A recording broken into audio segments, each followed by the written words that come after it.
Lien, it's me.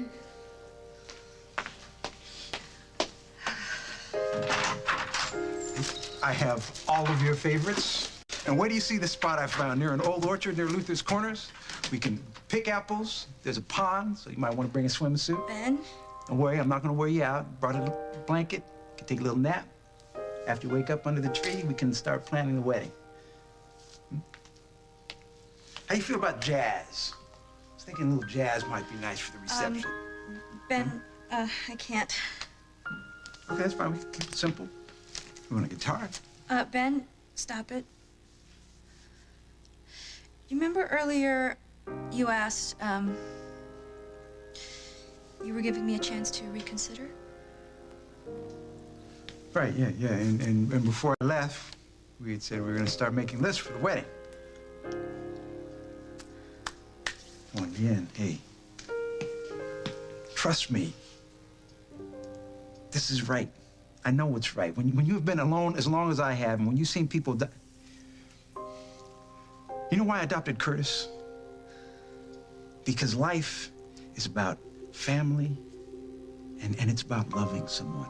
You're right about it being about family and loving someone. But I have to be honest with you before it's too late. I almost died. And I don't know how other survivors deal with something like that. I can't ignore what I'm feeling inside me anymore. Everything is telling me that this isn't right for me. I can't marry you, Ben. You swear to tell the truth, the whole truth, and nothing but the truth, so help you God. Ma'am? Yes. Of course I do. You may proceed, Miss Griffin. Margot. What are you doing here? I need to talk to you. This is not the time or the place. Well, I have proof that your brother may not have done this thing, so we can do this now or we can do this later. But if I were you,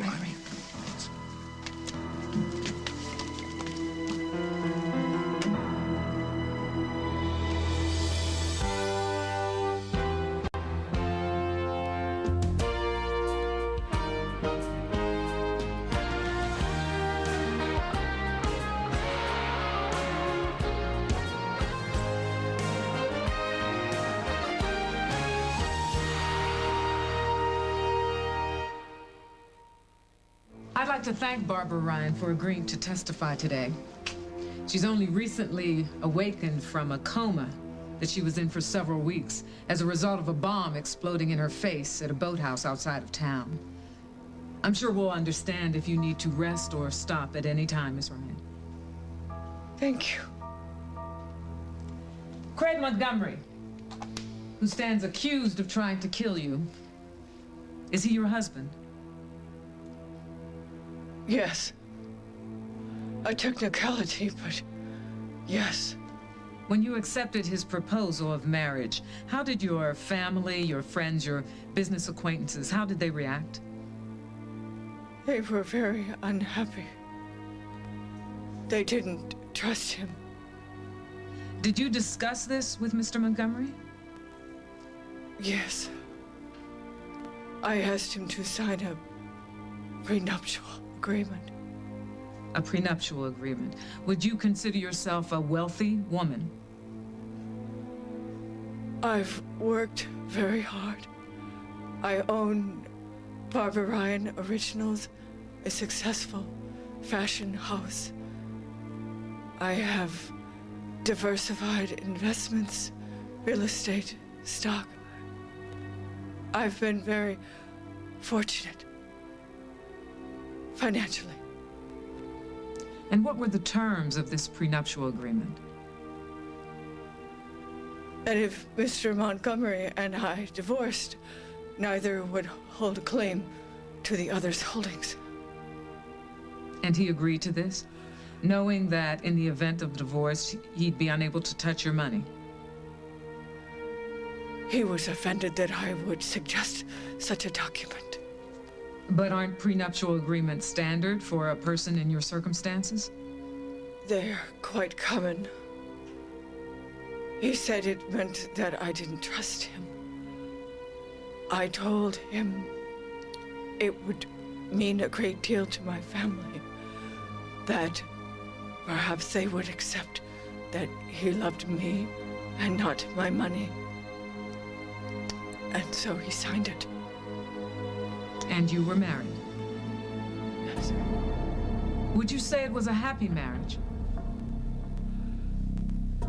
No. They were right. They were all right. I gave him money. I gave him a joint checking account, but it wasn't enough.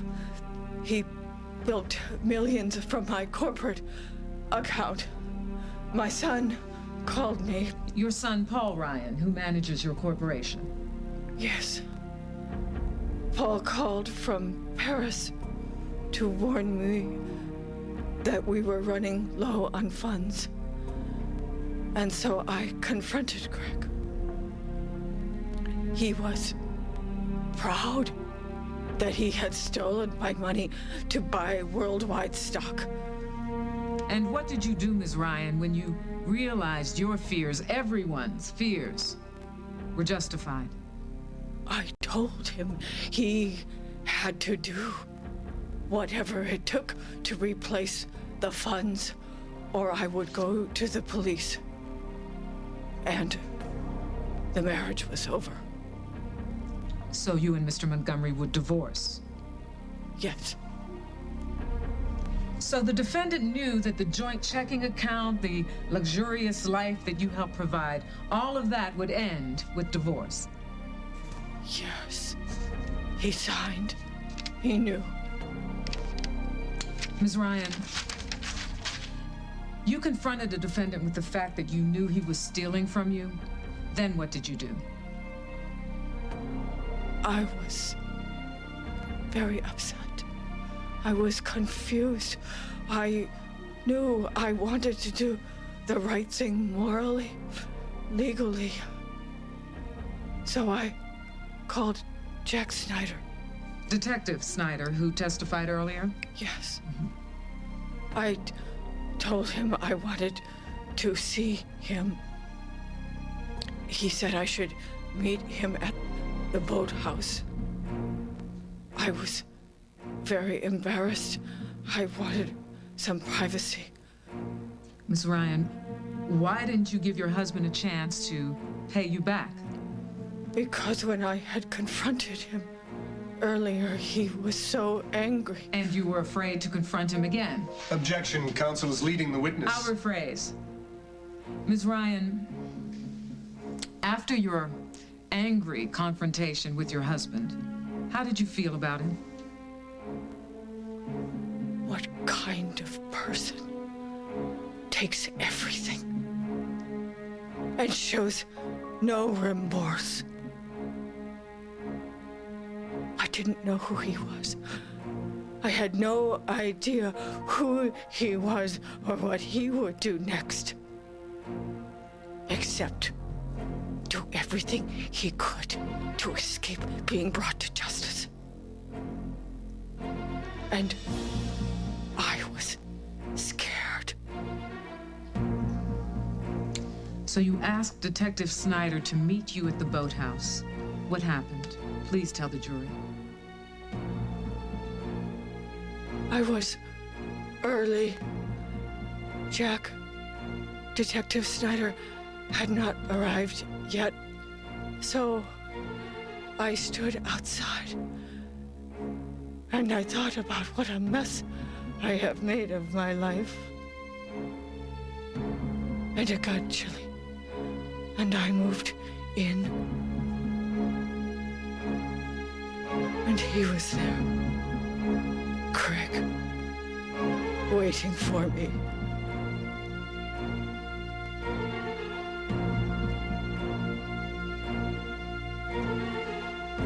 It wasn't Craig. Listen, I know your brother. guy in my office. It wasn't his height, wasn't his weight. All right, I really Wasn't appreciate his that you... blood type. Because I was able to stab the guy with my scissors. We had some blood work done. Did you? He had a major antipsychotic drug in his bloodstream. Now, your brother is a lot of things, but psychotic ain't one of them. It's starting to add up. Nancy had a bunch of books checked out of the library for several patients over at Oakdale Memorial. What, how to build a bomb in 3 easy lessons, Hal? Think about it, Margot. You've got a psychiatric patient on antipsychotic drugs. He's got access to Barbara at the hospital. He's got access to Emily's car, to books on bombs. An outpatient, Mark. He follows me home, followed me to my office. And he plants a bomb in the boathouse. It's not Craig, Margot. It's some nutjob who likes to read about blowing things up.